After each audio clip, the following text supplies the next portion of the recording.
I have been interested in military history since growing up, and one aspect of this is that soldiers and warriors are often rewarded for their labors, above and beyond their pay. In modern Western militaries, this is done through very structured, very symbolic awards, and while these have their place in our own time, it is interesting to look back at a number of examples of how brave soldiers and warriors were awarded in the past and briefly speculate on how this could have encouraged them to acts of bravery. We will start with two biblical examples which come to mind, perhaps more pointedly because of my own current marital status. One of these examples comes from the book of Joshua. And Caleb said, "He that smiteth Kirjath-sepher, and taketh it, to him I will give Achsah my daughter to wife. And Othniel, the son of Kenaz, the brother of Caleb, took it, and he gave him Achsah his daughter to wife." This account is essentially repeated in the first chapter of Judges. A similar reward, that is, the hand of a daughter offered for exceptional military service, is demonstrated by David in his early career. Twice. First, a daughter is offered in an incentive against Goliath. And the men of Israel said, "Have ye seen this man that is come up? Surely to defy Israel he is come up. And it shall be, that the man who killeth him, the king will enrich him with great riches, and will give him his daughter, and make his father's house free in Israel."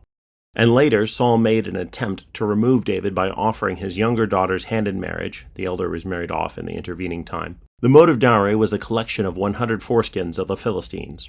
Wherefore David arose and went, he and his men, and slew of the Philistines 200 men. And David brought their foreskins, and they gave them in full tale to the king, that he might be the king's son-in-law. And Saul gave him Michal, his daughter, to wife. As can be seen in this passage, David went beyond orders and demonstrated his zeal in the matter, as can be expected by competent fighters.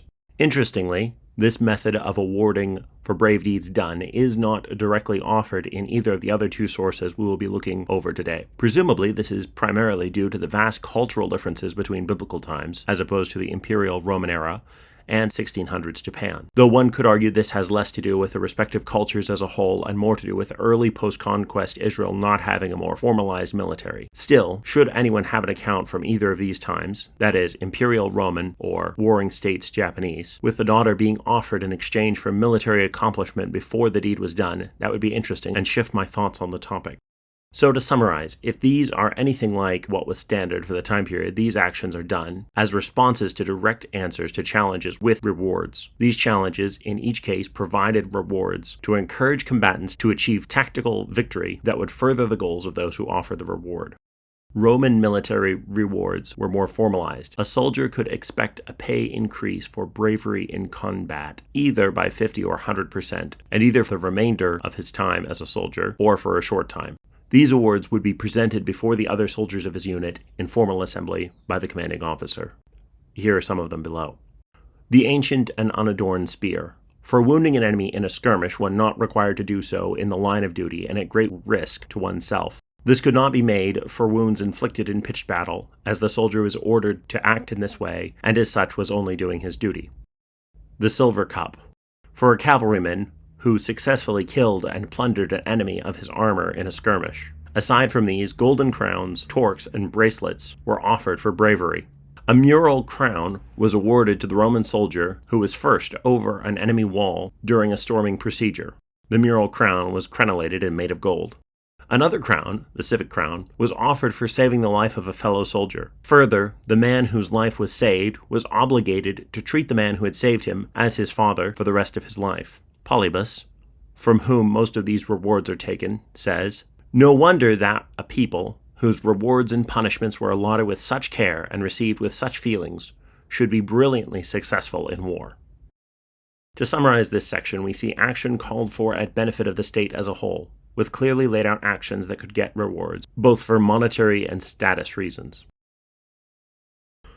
The final selection I wanted to look at is from a book on how to be a samurai written sometime after the Warring States period from Japanese history. This source describes a number of forms of achievement that can draw the attention of the commander, and then the commenters provide the guidance in detail on how to accomplish each of these things that would be rewarded, including improved clothing, raising the accomplished fighter in rank, monetary lump sums, and tracts of land. These are not explicitly tied in the text to each of the deeds above, though the killing of an enemy commander and taking his head in battle is portrayed as the supreme achievement. The source then spends a lot of time and length covering the messy particulars of collecting heads in battle. These particulars will not be discussed in detail at this time. These awards are not primarily being offered as benefits for the whole nation. Rather, the focus is personally on the lord to which the warrior had immediately sworn himself to serve. Marriage theoretically can limit future force value, more especially in the ancient Israel context, as the law required the newly married to avoid battle for a year.